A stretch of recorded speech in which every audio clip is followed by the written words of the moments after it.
இனி வருகின்ற நாட்கள் உங்களுக்கு நல்லதே நடக்கட்டும். அனைவருக்கும் வணக்கம். நம்ம இன்னைக்கு பார்க்குற ராசி மேச ராசி. இந்த 2025 நிறைய கஷ்டங்கள், நிறைய இடர்பாடுகள், குறிப்பாக பார்த்தீங்கன்னா விரைய செலவு அதிகமாக அந்த மேசராசி என்பர்கள் செஞ்சுருப்பீங்க. இந்த 2026ஆம் ஆண்டில் என்னென்ன மாற்றங்களை நீங்கள் சந்திக்க போகிறீங்க, தொழிலில், வியாபாரத்தில், நிதி நிலைமையில் என்னென்ன மாற்றங்கள் வரப்போகுது, எதெல்லாம் உங்களுக்கு சாதகமாக இருக்க போகுது, எதெல்லாம் உங்களுக்கு பாதகமாக இருக்க போகுது, எந்த விஷயத்தில் நீங்கள் கவனமாக இருக்கணும், இன்னும் உங்களுடைய வாழ்க்கை சிறப்பாக இருக்குது, என்ன பரிகாரம் செஞ்சால் உங்களுடைய வாழ்க்கை இன்னும் சிறப்பாக இருக்கும் அப்படிங்கிறது எல்லாமே இந்த வீடியோவில் ரொம்ப விளக்கமாக சொல்லியிருக்கோம். ரொம்ப ஒரு யூஸ்ஃபுல்லான வீடியோவாக தான் இது உங்களுக்கு இருக்கும். அதனால் வீடியோவை கடைசி வரைக்கும் பாருங்கள்.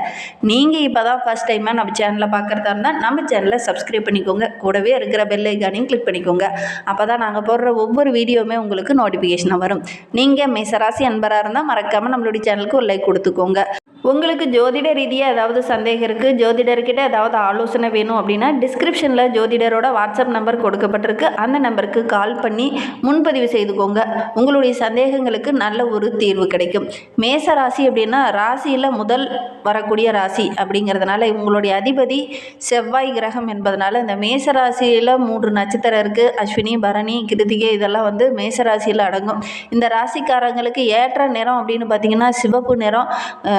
கையில் போடுற அந்த கல்லே கூட சிவப்பு பவளமாக இருந்தது அப்படின்னா நல்லா இருக்கும். ஆரஞ்சு பவளம், சிவப்பு பவளம் மேசராசி என்பர்கள் போடலாம். அதே மாதிரி ரத்தின கற்களும் இவங்களுக்கு உகந்தது தான். ரொம்ப தைரியமானவங்க அந்த மேசராசி என்பர்கள். எல்லா விதத்துலேயும் கொஞ்சம் முன்னுக்கு வரணும், நல்ல ஒரு ஃப்யூச்சரை உருவாக்கணும் அப்படிங்கிறதுக்காக கொஞ்சம் கடினமாக உழைக்கக்கூடியவங்க இந்த மேசராசி என்பர்கள் அப்படின்னே சொல்லலாம். தலைமை பொறுப்புலாம் இவங்க தேடி போகணுன்னே இல்லை, அவசியமே இல்லை. இவங்கள தேடி அந்த தலைமை பொறுப்பு வரும். ஏன்னா மேசராசி ராசி சக்கரத்தில் முதலாவது இடத்துல இருக்கக்கூடியது. அதனால் எல்லா விஷயத்துலேயும் கொஞ்சம் முதன்மையாக வரக்கூடிய ஒரு ராசி. தைரியத்திலையும் சரி, தன்னம்பிக்கையிலையும் சரி, இந்த தலைமைத்துவத்திலையும் சரி முதன்மையாக வருவாங்க. ஒரு தொழிலையே இவங்க இறங்கினாங்கன்னா கூட அந்த டாப் இடத்துக்கு வரக்கூடிய அமைப்புள்ள ஒரு ராசியில் அந்த மேச ராசியும் ஒன்று அப்படின்னே சொல்லலாம். இந்த ராசிக்காரங்க ஒவ்வொரு விஷயத்துலேயும் ரொம்ப நுணுக்கமாக ஆராயக்கூடியவங்க. ரியல் எஸ்டேட் பிஸ்னஸ்லாம் பண்ணாங்கன்னா உங்களுடைய வாழ்க்கை ஹை பீக்குக்கு வரும். இராணுவம், தீயணைப்புத்துறை, சமையல், விவசாயம் சார்ந்த தொழில், சகல தொழில்களையும் வல்லவர்களாக விளங்கக்கூடியவங்க இந்த மேசராசி என்பர்கள் அப்படின்னே சொல்லலாம். தொழிலையுமே என்னால் செய்ய முடியாது அப்படின்னு முடங்கி உட்கார மாட்டாங்க. எல்லாத்தையுமே செய்யலாம் அப்படின்னு இறங்குவாங்க. எல்லாத்துலேயுமே டாப்புக்கு வரக்கூடிய அமைப்புள்ள ஒரு ராசியில் இந்த மேசராசியும் ஒன்று அப்படின்னே சொல்லலாம். இந்த 2026ஆம் ஆண்டு இந்த மேசராசி என்பவர்களுக்கு நிதி ஆதாயம் நல்ல சிறப்பாக கிடைக்கும் அப்படின்னே சொல்லலாம். கடினமாக உழைப்பீங்க, ஒவ்வொரு விஷயத்தையும் நுணுக்கமாக ஆராய்வாங்க. அதன் மூலிமா நல்ல ஒரு ஆதாயத்தை இந்த மேசராசி என்பர்கள் பெறலாம் அப்படின்னே சொல்லலாம். ஏன்னா நீங்களே நீதிமான்களாக இருக்கக்கூடியவங்க, நீதியை நிலைநாட்டணும் அப்படிங்கிறதுக்காக போராடக்கூடியவங்க. அந்த நீதிமான் உங்களுடைய ராசியில் ஆட்சியாக வந்து அமரும்போது நல்ல ஒரு முன்னேற்றத்தை நீங்கள் எதிர்பார்க்கலாம் அப்படின்னே சொல்லலாம். சனி பகவான் 7.5 சனியாக மேசத்தில் ஆரம்பிக்கக்கூடிய இந்த காலகட்டம் எப்படி இருக்குது, இந்த 2026ஆம் ஆண்டு என்னென்ன மாற்றங்கள் இந்த மேசராசி என்பர்கள் சந்திக்க இருக்காங்க அப்படிங்கிறத தொடர்ந்து பார்க்கலாம் வாங்க. 2026 வேத ஜோதிடத்தில் நிழல் கிரகமாக குறிப்பிடப்படுவது இந்த கேது கிரகம். ஒவ்வொரு ராசியும் முக்கியமான ஒரு நிகழ்வாக பார்க்கப்படுது. அசுப கிரகங்களில் ஒன்றாக சொல்லப்படும் இந்த கேது பெயர்ச்சி பார்வையும் பெரும்பாலும் கெடுபலன்களை தரும். அதே மாதிரி எந்த சூழ்நிலையிலுமே இந்த 2026ஆம் ஆண்டு முழுவதுமே சிம்ம ராசியில் சஞ்சரிக்கும் கேது வந்து மேஷம், ரிஷபம் உள்ளிட்ட 5 ராசிக்காரங்களுக்கு பெரும்பாலும் எதிர்மறை ஆற்றலை இந்த காலகட்டத்தில் கொஞ்சம் கொடுப்பார். சின்ன சின்ன இடர்பாடுகளை கொடுத்தாலும் கூட அதை சமாளிக்கக்கூடிய திறனுள்ள ஒரு நபராக இந்த மேசராசி என்பர்கள் வருகின்ற நாட்கள்லாம் வர போகிறீங்க அப்படின்னே சொல்லலாம். கடந்த மே மாதம் 29ஆம் தேதி சிம்ம ராசிக்கு கேது பகவான் பயிற்சி ஆகியிருக்கிறார். இந்த 2026ஆம் ஆண்டு முழுவதுமே அந்த ராசியில் பயணம் செய்ய இருக்கிறார்.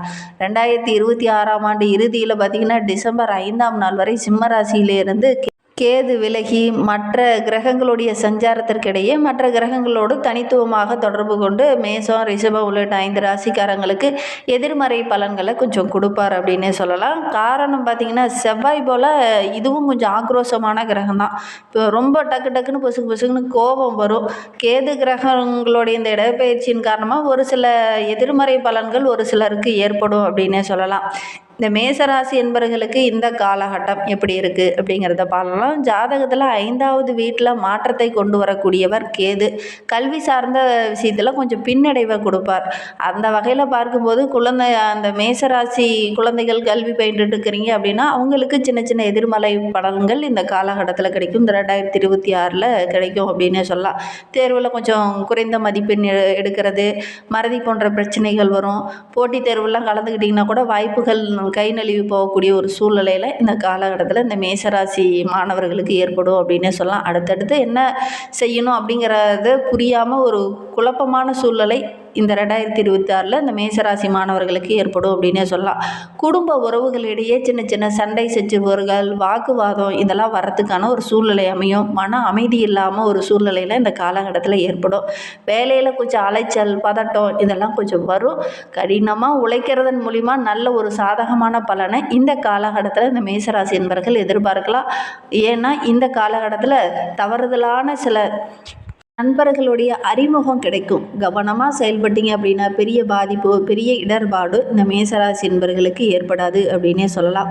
மனதில் அதை பண்ணலாம் இதை பண்ணலாங்கிற மாதிரி ஒரு ஆசை அதிகமாகும். நம்ம அதை நிறைவேறாத பட்சத்தில் மனதுக்குள்ளே ஒரு கோபம், வெறுப்பு, ஒரு தெளிவான முடிவெடுக்க முடியாத ஒரு சூழ்நிலை இதெல்லாம் இந்த காலகட்டத்தில் இந்த மேசராசி என்பவர்களுக்கு வரும் அப்படின்னே சொல்லலாம். பொருளாதாரத்தில்னு பார்த்திங்கன்னா நல்ல ஒரு முன்னேற்றத்தை எதிர்பார்க்கலாம். பண வரவு ஒரு பக்கம் வரும், அதற்கேற்ற மாதிரி கொஞ்சம் செலவுகள் வரும். ஆரோக்கிய ரீதியாக இந்த மேசராசி என்பவர்கள் இந்த காலகட்டத்தில் கொஞ்சம் கவனமாக இருந்துக்கணும். நிதி நிலைமையில் ஓரளவுக்கு முன்னேற்றம் இருந்தாலும் கூட செலவுகள் டக்கு டக்குன்னு வர்றதுனால கொஞ்சம் பின்னடைவை சந்திக்க வேண்டிய ஒரு சூழ்நிலையில் அந்த மேசராசி என்பவர்களுக்கு ஏற்படும் அப்படின்னே சொல்லலாம். மருத்துவ செலவுகள் டக்கு டக்குன்னு வரும். கொஞ்சம் கவனமாக செயல்பட்டீங்க அப்படின்னா பெரிய பாதிப்போ இடர்பாடோ எதுவும் வராது. சின்ன பிரச்சனையாக இருக்கும்போதே உடனடியாக மருத்துவர்கிட்ட போய் உரிய ஆலோசனை பெற்று அதன் பிரகாரம் நீங்கள் ட்ரீட்மெண்ட் எடுத்துக்கிறது ரொம்பவும் நல்லது. அதுவும் வயதானவங்களாக இருக்கிறீங்க அப்படின்னா கொஞ்சம் கவனமாக இருங்க. பலவிதமான ஏற்றமும் சில மாற்றங்களும் ஏற்படக்கூடிய ஒரு அற்புதமான ஆண்டாக இந்த மேசராசி என்பவர்களுக்கு இந்த ஆண்டு அமைந்திருக்கு அப்படின்னே சொல்லலாம். அதே சமயம் எதுலேயுமே கொஞ்சம் திட்டமிட்டு செயல்படுங்க. இந்த காலகட்டத்தில் கொஞ்சம் சோம்பேறித்தனம்லாம் வரும். இதை செய்யலாமா வேண்டாமா அப்படின்னு தோணிக்கிட்டு அதை பாட்டுக்கு யோசிச்சுக்கிட்டே ஒரு குழப்பமான மனநிலையோடு இந்த காலகட்டத்தில் இந்த மேசராசி என்பவர்கள் தென்படுவாங்க அப்படின்னே சொல்லலாம். எப்பவுமே ரொம்ப சுறுசுறுப்போடு டக்குன்னு இறங்கி ஒரு தொழிலையோ வியாபாரத்திலேயே இறங்கி அதில் லாபத்தை பெறக்கூடிய ஒரு அமைப்புள்ள ராசி இந்த மேசராசி. ஆனால் இந்த 2026 பார்த்திங்கன்னா கொஞ்சம் சுறுசுறுப்பு இல்லாமல் ஆரோக்கிய ரீதியாக சின்ன சின்ன பிரச்சனைகளோடு தென்படுவீங்க. அலுவலகத்தில் உங்களுடைய மேல் அதிகாரிகளோடு பேசும்போது கொஞ்சம் கவனமாக பேசுங்க. இல்லை அப்படின்னா இந்த ஆண்டில் சின்ன சின்ன வாக்குவாதங்கள் கொஞ்சம் வரும். ஒரு சில மேசராசி என்பவர்களுக்கு உயர் பதவியெல்லாம் கிடைக்கக்கூடிய சூழ்நிலை இருக்குது. மேலதிகாரிகிட்ட பேசும்போது மட்டும் கொஞ்சம் விட்டு கொடுத்து அனுசரித்து செல்லுங்க. இந்த மேல் பதவிக்காக ஒரு சிலர்லாம் வாதாடக்கூடிய ஒரு சூழ்நிலையில் இருக்குது. கொஞ்சம் கவனமாக செயல்படுறது நல்லது. மற்றவங்க மத்தியில் நல்ல ஒரு பாராட்டுக்குரிய நபராக இந்த மேசராசி என்பவர்கள் வள வருவீங்க. எதுலேயுமே எடுத்தோம் கவுத்தோன்னு இறங்காமல் கொஞ்சம் மற்றவங்ககிட்ட ஆலோசனை கேட்டு அதன் பிரகாரம் இறங்குறது நல்லது. வீட்டு விசேஷங்கள்லாம் கூட இந்த காலகட்டத்தில் நடக்கும். வீட்டில் கூட ஏதாவது ஒரு சுபகாரியம் நடக்கக்கூடிய யோகம் இருக்குது. வாழ்க்கை துணையோட ஆரோக்கியத்தில் கொஞ்சம் கவனமாக இருங்க. திடீர்னு ஏதாவது மருத்துவ செலவுகள் பிள்ளைங்க மூலியமாகவும் வாழ்க்கை துணை மூலியமாகவும் கொஞ்சம் வரும். பணவரவு ஓரளவுக்கு திருப்திகரமாக இருந்தாலும் கூட திடீர்னு சின்ன சின்ன செலவுகள் வர்றதுனால கொஞ்சம் கடன் வாங்க வேண்டிய ஒரு சூழ்நிலையில் இந்த மேசராசி என்பவர்களுக்கு இந்த ஆண்டில் ஏற்படும். வாரிசு இல்லாத இருக்கிறவங்களுக்கு நல்ல ஒரு குழந்தை பேர் கிடைக்கக்கூடிய ஒரு ஆண்டாக இந்த ஆண்டு அமைந்திருக்கு. வீடு வண்டி வாகனம் வாங்கக்கூடிய அமைப்பு இருக்குது. தொழிலில் வியாபாரத்தில் நல்ல ஒரு வளர்ச்சி எதிர்பார்க்கலாம். புதிய ஒப்பந்தங்கள்லாம் இந்த காலகட்டத்தில் கிடைக்கும். ஒப்பந்தம் போடும்போது கரெக்டான தொழில் தானே அப்படிங்கிறத கொஞ்சம் கரெக்டாக பார்த்து கரெக்டான நபரா அப்படிங்கிறத பார்த்துட்டு அதுக்கப்புறம் நீங்கள் ஒப்பந்தம் போடுறது ரொம்பவும் நல்லது. எந்த ஒரு விஷயத்துலையுமே நல்ல அலசி ஆராய்ந்துட்டு அதுக்கப்புறம் இறங்குங்க. டக்குன்னு எந்த ஒரு தொழிலையும் இறங்க வேண்டாம். அயல்நாட்டு வர்த்தகத்தில் அவசரம் வேண்டாம். கொஞ்சம் கவனமாக இருந்துக்கோங்க. பெருசாக முதலீடு போடுறீங்க அப்படின்னா மற்றவங்ககிட்ட கொஞ்சம் கலந்து ஆலோசிங்க. அரசாங்க வேலை செஞ்சுட்டு இருக்கிறவங்களுக்கு இந்த ஆண்டு ரொம்ப சிறப்பான ஆண்டாக அமைந்திருக்கு அப்படின்னு சொல்லலாம். மேல் அதிகாரியோட பாராட்டு அதோட மேல் பதவியெல்லாம் கிடைக்கக்கூடிய யோகம் இருக்குது. அரசியலில் இருக்கிறவங்களுக்கு நல்ல ஒரு செல்வாக்கு உயரக்கூடிய ஒரு ஆண்டாக இந்த ஆண்டு அமைந்திருக்கு அப்படின்னு சொல்லலாம். எத்தனை பிரச்சனை வந்தாலும் அதை சமாளிக்கக்கூடிய ஒரு திறனுள்ள ஒரு நபராக இந்த மேசராசி என்பவர்கள் இந்த காலகட்டத்தில் வள வருவீங்க அப்படின்னே சொல்லலாம். வாக்குறுதியை மட்டும் யோசித்து கொடுங்க. டக்குனு யாருக்கும் வாக்குறுதி கொடுக்க வேண்டாம். மாணவர்களுக்கு இந்த காலகட்டம் கொஞ்சம் சுமாராக தான் இருக்குது அப்படின்னே சொல்லலாம். இந்த சோம்பேறித்தனத்தெல்லாம் கொஞ்சம் விட்டுட்டு சுறுசுறுப்பாக செயல்படுங்க. எடுக்கிற காரியங்கள் உங்களுக்கு வெற்றியாக அமையும். பெண்களுக்கு இந்த ஆண்டு ரொம்ப சிறப்பாக இருக்குது அப்படின்னே சொல்லலாம். அதிர்ஷ்ட வாய்ப்புகள் உங்களை தேடி வரும். சினிமா கலையில் நல்ல ஒரு சிறந்து விளங்கக்கூடிய ஒரு பெண்ணாக வருகின்ற நாட்களில் வள வருவீங்க. இது சார்ந்த தொழில் தேடிட்டு இருக்கீங்க அப்படின்னா கண்டிப்பாக உங்களுடைய முயற்சி இந்த காலகட்டத்தில் வெற்றியாகும். வண்டி வாகனத்தில் செல்லும்போது இந்த மேசராசி என்பவர்கள் ரொம்ப கவனமாக இருக்கணும். ஆரோக்கிய ரீதியாக எடுத்துக்கிட்டிங்கன்னா அடிவயிறு, முதுகு, அஜீரண சம்பந்தமான பிரச்சனை, நரம்பு தொடர்புடைய பிரச்சனைகள் அந்த காலகட்டத்தில் வரும். கொஞ்சம் கவனமாக இருக்கிறது நல்லது. இன்னும் வாழ்க்கை ரொம்ப சிறப்பாக இருக்குது. ஆஞ்சநேயர் வழிபாடு நல்ல ஒரு மாற்றத்தை கொடுக்கும், முன்னேற்றத்தை கொடுக்கும், நல்ல ஒரு தைரியத்தை கொடுக்கும். அதனால் ஆஞ்சநேயர் வழிபாடு செய்யுங்க. நல்ல வருகின்ற ஆண்டு உங்களுக்கு மகிழ்வான ஆண்டாக அமையும். தேங்க்யூ.